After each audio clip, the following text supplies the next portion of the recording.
मीठे बच्चे, क्या आपने कभी सोचा है लक्ष्मी नारायण जैसे पवित्र और श्रेष्ठ आत्मा कैसे बने होंगे?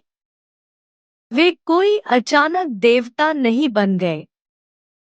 उन्होंने हर जन्म में, हर पल में अपने कर्मों को इतना ऊंचा बनाया कि वे देवता स्वरूप बन गए।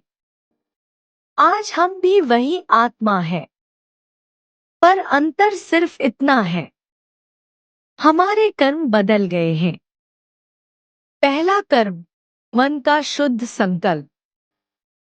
लक्ष्मी नारायण बनने के लिए सबसे पहले अपने मन को साफ करना होगा, क्योंकि जैसा सोचेंगे वैसा बनेंगे।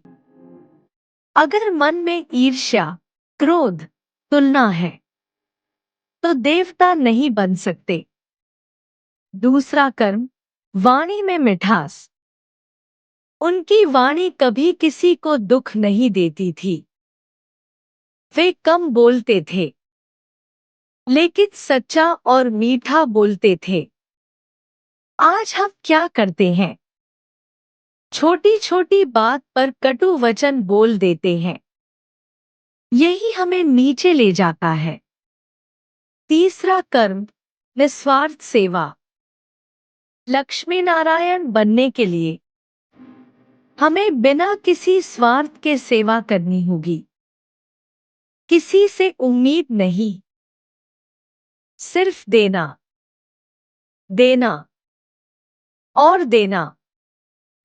चौथा कर्म, पवित्रता। पवित्रता ही देवता बनने की पहली शर्त है। सिर्फ शरीर से नहीं, मन, वचन, कर्म तीनों से पवित्र बनना होगा।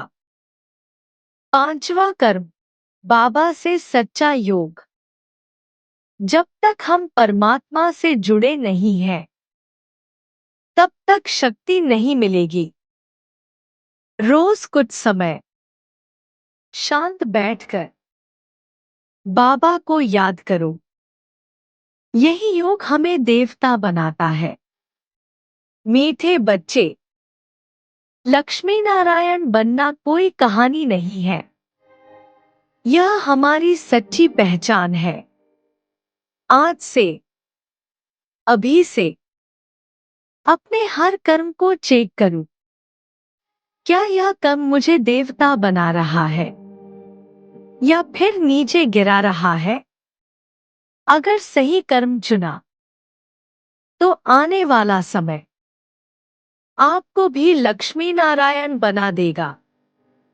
ओम शांति।